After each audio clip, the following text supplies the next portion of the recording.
हम क्या करेंगे, हम आपको अपने व्हाट्सअप नंबर देंगे जिसके थ्रू हम कनेक्टेड रहेंगे। तो मुझे इतना क्वेश्चन आ रहा है कि हम जनरल में जाए, हम यूनिवर्सिटी ट्रैक, रीजनल यूनिवर्सिटी क्या होता है, ये क्या होता है, कि इतनी सारी कैटेगरीज है, हम कौन सी कैटेगरी में अप्लाई करें, जनरल में करें या फिर RGKS में करें या फिर R&D में करें। है कि scholar.com पे बहुत पैसे ले रहे हैं भाई, अंधा पैसे ले रहा है। वर्जन बनाने के लिए इतना सारा पैसा लेने की कोई जरूरत नहीं है। कुछ लोगों को मैं सजेस्ट करूँ, देखो ये मेरा खुद का दिमाग है। Hi guys, welcome back to my channel. तो आपको लग रहा होगा कि ये पीछे बैकग्राउंड कैसे बदल गया, फिर मैं कहाँ पर हूँ। तो मैं अभी इंडिया में हूँ और मैं अपने विंटर वेकेशन में इंडिया आई थी ऑफ कोर्स। तो इसलिए मैं थोड़ा सा व्लॉग वगैरह भी नहीं बना रही थी, बट फाइनली जब जी की स्कॉलरशिप आ गई है तो मुझे आपके लिए आना ही पड़ा। सबसे पहले तो मेरे को पता है कि आप लोगों को धक्का लगा होगा एकदम से, मुझे भी लगा कि स्कॉलरशिप की जो गाइडलाइंस है वो इतनी जल्दी क्यों आई हैं, मतलब क्यों एकदम से क्यों कर रहे हो। क्योंकि मुझे पता है कि लोग कितना मेहनत कर रहे हैं उसके लिए। अभी उनको लग रहा है कि एक हफ्ता है, एक हफ्ते में हम वो डॉक्यूमेंट ले लेंगे, ये डॉक्यूमेंट ले लेंगे, और जल्दी उन्होंने ये अब जी की गाइडलाइंस रिलीज कर दी हैं। मेरे ख्याल से ये कुछ खेल खेलना चाहते हैं हमारे साथ, क्योंकि GKS अंडर ग्रेजुएट की जो गाइडलाइंस आई थी वो भी आई टाइम पे थी, बट उन्होंने बंद बहुत जल्दी कर दी थी। मतलब भाई लोगों का दिमाग ही खराब हो गया कि भाई अभी तो हम आए हैं, अभी तो हमें करना है। तो इसीलिए मेरे को लग रहा था कि आपको जल्दी से जल्दी ये वाली वीडियो मैं बना दूं ताकि आप लोगों के पास जल्दी से जल्दी इन्फॉर्मेशन जाए। क्योंकि अगर स्कॉलरशिप की जो गाइडलाइंस है वो जल्दी आई है तो जल्दी जा भी सकती है। कुछ नहीं पता, आजकल लोग पता नहीं क्या कर रहे हैं भाई, ये लोग जल्दी भेज भी सकते हैं। बिना किसी टाइम वेस्ट के हम फटाफट कुछ इंपॉर्टेंट चीज़ों के बारे में बात कर लेते हैं। तो मैं डिटेल में गाइडलाइंस में नहीं घुसूंगी, जो जो मेरे इंपॉर्टेंट मेन क्वेश्चंस है जो सबके दिमाग में आ रहे हैं, और जब से मैंने हेल्प करना स्टार्ट किया है पोस्टल के थ्रू, और जिसको नहीं समझ में आ रहा है कि पोस्टल के थ्रू हेल्प क्या है, वो पिछले वाली 2 वीडियोस देखो यार, मैं यहाँ पे नहीं बता पाऊंगी आपको। तो मेरे पास इतने सारे ईमेल्स आ रहे हैं ना, और इतने सारे क्वेश्चंस आ रहे हैं, तो उसके थ्रू मुझे पता चला कि मुझे लगा कि मुझे ये सारे क्वेश्चंस का आंसर यहाँ पर भी आके देना चाहिए। तो इसलिए हम स्टार्ट करते हैं। सबसे पहले GKS 2025 स्कॉलरशिप रिलीज हो चुकी हैं। अब जो ट्रैक्स होते हैं वो 2 टाइप के ही होते हैं, embassy track and university track. Embassy track की जो गाइडलाइंस होती है वो एम्बेसी डिसाइड करती है, कोरियन एम्बेसी जो दिल्ली में है। और यूनिवर्सिटी ट्रैक जो डेडलाइंस होती हैं वो यूनिवर्सिटी डिसाइड करती है। सबकी अपनी अपनी अलग डेडलाइंस होती हैं। तो आप जिस यूनिवर्सिटी में अप्लाई कर रहे हो तो आपको वो चेक करना पड़ता है। तो मैंने सब कुछ लिख के रख लिया, कोई टेंशन मत लो, कोई चीज़ नहीं भूली जाएगी। बाद हम डिसाइड करते हैं कि इसमें प्रोग्राम कौन कौन से हैं। तो 3 टाइप के प्रोग्राम है, ठीक है। सबसे पहले मास्टर्स है, दूसरा है डॉक्टरल डिग्री, और तीसरा है रिसर्च प्रोग्राम, ठीक है। और इसमें जो ड्यूरेशन होती हैं वो वहां पर मेंशन है, कितने कितने टाइम की होती हैं। बारी आती है कि आपको यूनिवर्सिटी कौन सी चूज करनी है। ये तो मुझे इतना क्वेश्चन आ रहा है कि हम जनरल में जाए, हम यूनिवर्सिटी ट्रैक, रीजनल यूनिवर्सिटी क्या होता है, ये क्या होता है। ये तो मुझे इतना क्वेश्चन आ रहा है कि हम जनरल में जाए, हम यूनिवर्सिटी ट्रैक, रीजनल यूनिवर्सिटी क्या होता है, ये क्या होता है। तो देखो सिंपल बात है, 2 टाइप की यूनिवर्सिटी होती है, टाइप A और टाइप B। टाइप ए जो यूनिवर्सिटीज होती हैं जो सोल में होती हैं, ठीक है, जिसको आप सियोल भी हो सकता है अगर इंग्लिश में प्रोनाउंस कर रहे हो तो, कोरियन में सोल बोलते हैं। तो वहां पर जो उस सिटी में जो यूनिवर्सिटीज होती है वो टाइप ए में आती हैं। और जो रीजनल यूनिवर्सिटी का मतलब होता है जो सोल के बाहर यूनिवर्सिटीज होती हैं, तो उनको रीजनल यूनिवर्सिटी में डाल देते हैं। ऐसे करके टाइप A और टाइप B यूनिवर्सिटी, एक सोल के अंदर जितनी यूनिवर्सिटी है वो टाइप A में है, जो सोल के बाहर जितनी यूनिवर्सिटी है वो टाइप B में है।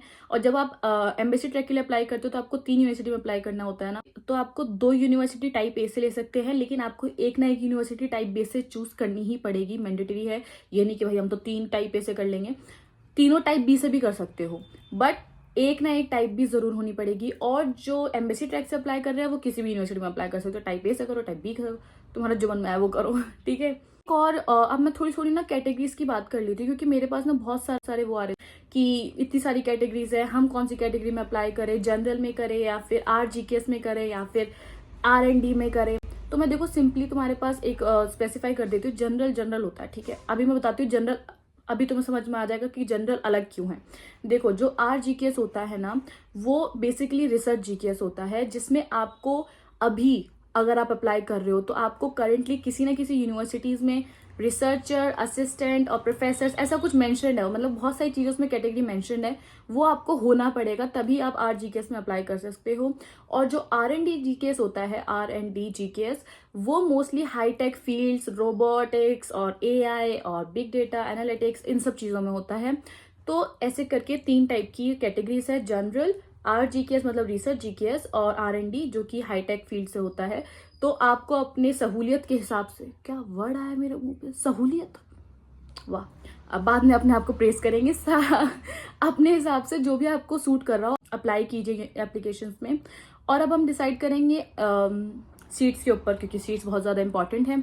तो अब पहली बात आते हैं एम्बेसी ट्रैक्स में। एम्बेसी ट्रैक में आई हैं 25 सीट्स इंडिया के लिए। यूनिवर्सिटी ट्रैक से है, यूनिवर्सिटी ट्रैक से आए हैं इंडिया के लिए 4 सीट्स और आर जी के लिए 40 सीट्स। तो ये आपके ऊपर है, आपको अगर रिसर्च के लिए अप्लाई करना है तो जनरल कैटेगरी के लिए यूनिवर्सिटी ट्रैक से या फिर एम्बेसी ट्रैक से मैंने आपको सीट बता दी, आर जी के लिए मैंने आपको सीट बता दी। अब आता है R&D, तो उसके लिए आपको मिलेगा जो उसके लिए जो सीट्स होती है वो कॉमन होती हैं, मतलब यूनिवर्सिटीज की तरफ से 15 सीट्स निकली हैं। अब उनके ऊपर कितने इंडियंस आएंगे, कितने अलग नेशनैलिटीज के आएंगे, वो कोई अलॉटेड नहीं है, कुछ भी अलॉटेड नहीं है, तो कोई भी अप्लाई कर सकता, कोई भी दे सकता। हो सकता है कि 7 इंडियंस भी आ सकते हैं, but that depends on university. और दूसरा क्वेश्चन कि डॉक्यूमेंट्स कौन कौन से सबमिट करने हैं। भाई ये तो पागल ही कर दिया मुझे तो। देखो डॉक्यूमेंट्स कौन कौन से सबमिट करने हैं, ध्यान से सुनो। अब पोस्टल डॉक्यूमेंट्स कौन कौन से सबमिट करने हैं ये सुनो, क्योंकि जो रिक्वायर्ड डॉक्यूमेंट्स होते हैं ना वो डिग्री के हिसाब से बदल रहे हैं। मास्टर्स, डॉक्टरल, रिसर्च, तीनों के लिए आपके पास अलग अलग डॉक्यूमेंट्स लगेंगे।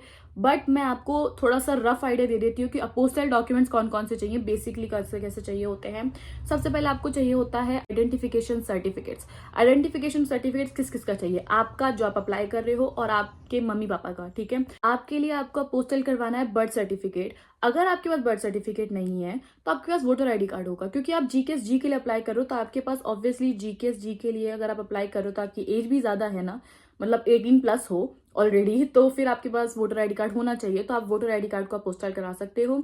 दूसरा, पेरेंट्स के आइडेंटिफिकेशन के लिए आप वोटर आईडी कार्ड उनका अपोस्टल करवाना है। और तो ये 3 डॉक्यूमेंट्स तो ऐसे आइडेंटिफिकेशन सर्टिफिकेट्स के लिए हो गया। और इसके बाद अब आता है डिग्री सर्टिफिकेट्स के लिए। तो अगर आप मास्टर्स के लिए अप्लाई कर रहे हो तो आपके पास बैचलर्स डिग्री का सर्टिफिकेट और बैचलर्स डिग्री की ट्रांसक्रिप्ट होनी चाहिए, जिसको आपको अपोस्टल करवाना है। तो अगर आप मास्टर्स के लिए अप्लाई कर रहे हो तो 3 आइडेंटिफिकेशन सर्टिफिकेट और 2 आपके बैचलर्स के लिए, 2 आपके डिग्री सर्टिफिकेट से रिलेटेड, तो 5 डॉक्यूमेंट्स आपको पक्के पक्के अपोस्टल करवाने हैं। और अगर आप डॉक्टरल के लिए कर रहे हो तो जैसे कि सबसे पहले आपके पास आइडेंटिफिकेशन के लिए वो 3 चीजें तो चाहिए ही चाहिए। उसके बाद आपको अपना बैचलर्स डिग्री भी चाहिए, बैचलर्स ट्रांसक्रिप्ट भी चाहिए, और मास्टर्स डिग्री भी चाहिए और मास्टर्स ट्रांसक्रिप्ट भी चाहिए। और रिसर्च के लिए तो ऐसे रिक्वायर्ड डॉक्यूमेंट्स अलग अलग है, बट रफ आइडिया ये है कि अपोस्टल करने के लिए इतने डॉक्यूमेंट्स चाहिए आपको। अब कुछ लोग बोल रहे हैं कि हमारे डॉक्यूमेंट्स में नेम का कुछ मिस्टेक है, मतलब पापा का नेम अलग है या फिर मम्मी का नेम अलग है या फिर मेरा नाम ऐसा है वैसा नाम है। सजेस्ट कि अगर आपके कुछ नाम में कुछ गड़बड़ है ना, तो आप एक एफिडेविट बनवा सकते हो किसी के भी, जिससे अगर पापा का नाम गलत है तो उनके नाम पे, मम्मी का नाम गलत है तो मम्मी के नाम पे, खुद का नाम गलत है तो खुद के नाम पे। अब क्वेश्चन आता है कि इस एफिडेविट को अपोस्टल करवाएं कि नहीं करवाएं।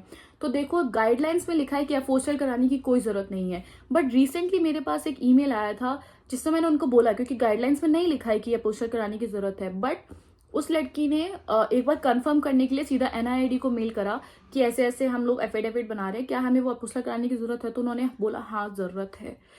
दोगले लोग हैं भाई, गाइडलाइंस में कुछ और बोल रहे हैं, ईमेल में कुछ और बोल रहे हैं, लेकिन क्या कर सकते हैं यार, स्कॉलरशिप भी बहुत बड़ी है, तो थोड़ी बहुत पागलपन के चक्कर में अपना चांसेस मत लो, अपोस्टल करा ही लो, ठीक है। तो वो सब कराना है। अब बोलेंगे जिनके पास डिग्री सर्टिफिकेट अभी तक नहीं आया है या फिर अब आएगा तो वो कैसे अप्लाई करे। तो देखो मेरी बात सुनो, अगर आपका जो डिग्री सर्टिफिकेट है अगर वो जुलाई 31, 2025 के पहले मिल रहा है तो आप एक्सपेक्टेड ग्रेजुएशन सर्टिफिकेट के साथ अप्लाई कर सकते हो, ठीक है। अब आता है कि ग्रेजुएशन सर्टिफिकेट तो हो गया, डिग्री सर्टिफिकेट हो गया, अब डिग्री की जो ट्रांसक्रिप्ट है उसमें क्या अप्लाई करें, क्योंकि ट्रांसक्रिप्ट तो अभी तक नहीं मिली हो, क्योंकि अभी तक डिग्री कंप्लीट नहीं हुई है। तो आपको क्या करना है, जो जितने भी सेमेस्टर आपने अभी तक दिए हैं उन सारे सेमेस्टर के जो ग्रेड होंगे वो आपको निकलवा के एक मतलब एक ट्रांसक्रिप्ट टाइप की बना लेनी है। अभी तक जितने सेमेस्टर आपने दिए हैं उसमें आपके ग्रेड्स मेंशन होनी चाहिए और आप अप्लाई कर सकते हो। अब बारी आती है एलिजिबिलिटी की कि भाई सब क्राइटेरिया क्या है, एजुकेशनल क्राइटेरिया क्या है। 80% के ऊपर होना चाहिए आपका जो मार्क्स हैं। अब प्रॉब्लम ये आती है कि बोलते हैं कि यार यूनिवर्सिटीज में इतने मार्क्स आना बहुत ही मुश्किल हो जाता है। तो आपको क्या करना है, आप अगर टॉप 20 में आ रहे हो अपनी क्लास के तो बहुत अच्छी बात है। तो आप किसी अपने प्रोफेसर से एक प्रॉपर ऑफिशियल कॉलेज की स्टैंप लेके लिखवा सकते हो कि आप टॉप 20 में रैंक करते हो और आप उसको लगा सकते हो। या फिर अगर आपको लगता है कि आप टॉप 20 में नहीं हो बट स्टिल कि इस यूनिवर्सिटी में 80 परसेंटाइल लाना बहुत ही मुश्किल है, या फिर कोई नहीं ला सकता है, या फिर आपकी यूनिवर्सिटी का जो मार्किंग सिस्टम है वो 80 परसेंटाइल कोई नहीं ला सकता उसमें। तो आपको क्या करना है, आपको अपने जो यूनिवर्सिटी का मार्किंग सिस्टम होता है वो मेंशन करना है, ताकि उनको एक रीजन दो कि क्यों नहीं आ रहे 80 परसेंटाइल। ठीक है, ये मत करो कि नहीं हमारे यहाँ तो मिलता ही नहीं है, किसी को आता ही नहीं है।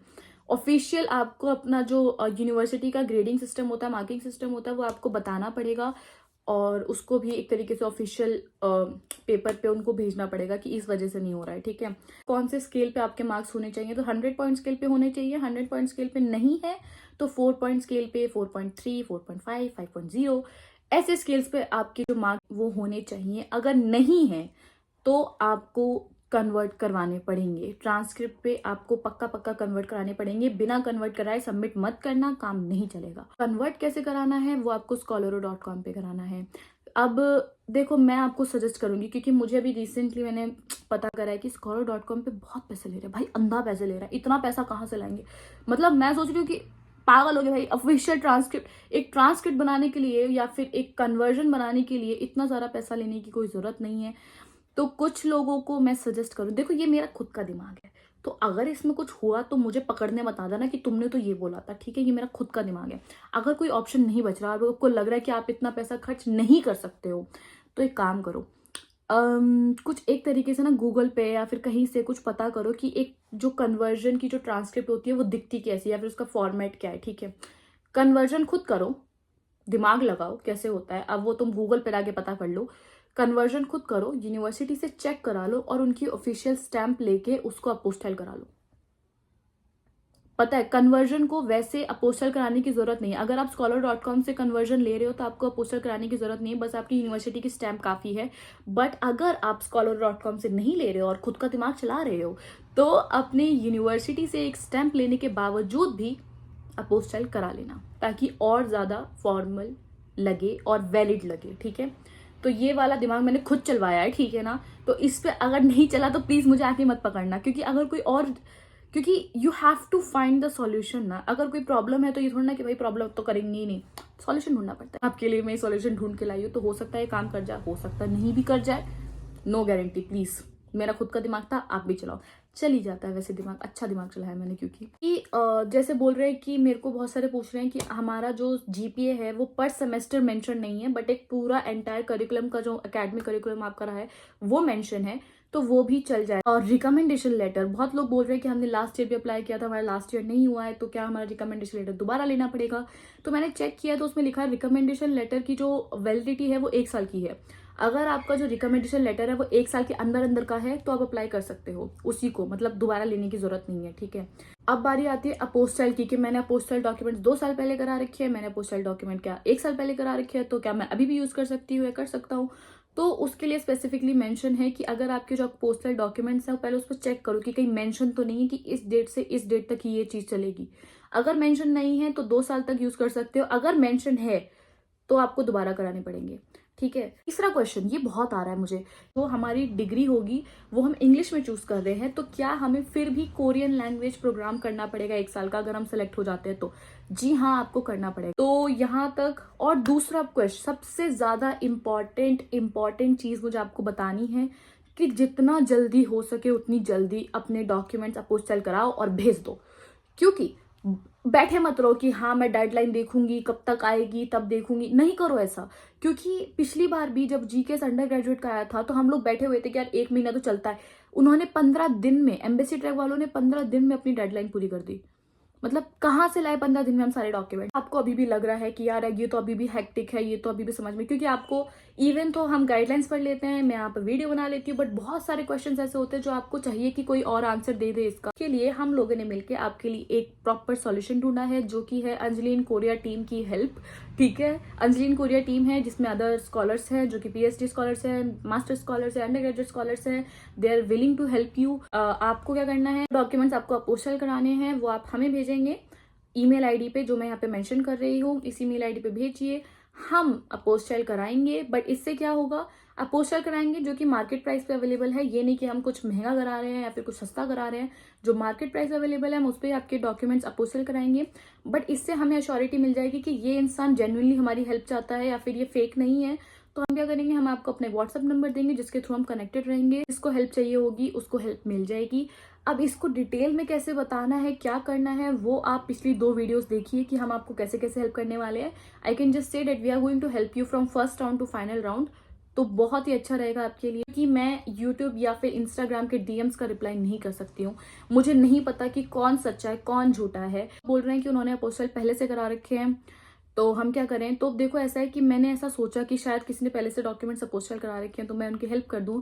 बट मुझे पता चला कि लोग ना इसमें बदतमीजी कर देते हैं यार बीच में, कि 2 लोगों ने मेरे को सेम डॉक्यूमेंट्स अपने भेजे कि हमने अपने डॉक्यूमेंट्स अपोस्टल करा लिए। मुझे लगा कि मैंने ये डॉक्यूमेंट्स पहले की देखे से लग रहा है। तो लोग क्या कर रहे हैं कि मेरे से दिखा के कि मैंने अपने डॉक्यूमेंट्स अपोस्टल करा रखे हैं और वो आंसर्स ले रहे हैं अपने क्वेश्चंस का और वो आगे पैसे चार्ज कर रहे हैं। भाई इतना दिमाग लाते कहाँ से हो तुम लोग, मुझे ये बताओ, इतना फ्रॉड का दिमाग तुम्हारे अंदर कहाँ से आ रहा है। पागल हो रही हो हेल्प कर करके, और ये लोग भाई अलग ही दिमाग लेके आ जाते हैं। टेलीग्राम पे ग्रुप बना देते हैं कि अंजलि दीदी यहाँ पर हेल्प करेगी। मैं कहीं पर हेल्प नहीं करूंगी, मैं सिर्फ उन लोगों की हेल्प करूंगी जो ईमेल पे मुझे डॉक्यूमेंट्स भेजेंगे, पेमेंट होगी, मैं आपको व्हाट्सएप नंबर भेजूंगी, सिर्फ उसी पे हेल्प मिलेगी। कहीं पे हेल्प नहीं मिलेगी, ना इंस्टाग्राम के किसी ग्रुप पे, ना टेलीग्राम के किसी ग्रुप पे, ना काकाओटॉक के ग्रुप पे, ना ही किसी स्नैपचैट पे। प्लीज ये सब बंद कर दो भाई। मैं तो पागल, लोग इतने ज्यादा बेरोजगार क्यों हैं जो मेरे पैन के बीच में घुसे जा रहे हैं। यहीं तक का था वीडियो। और कोई क्वेश्चंस हो तो कमेंट सेक्शन में पूछ लेना। बाकी जो जेन्युइनली इस साल अप्लाई कर रहा है वो अपोस्टल करो डॉक्यूमेंट, ज्यादा देर मत करो, बैठे मत रहो, जल्दी जल्दी अप्लाई करो। ओके, मिलते हैं नेक्स्ट वीडियोस में, तब तक के लिए tata, take care, bye bye.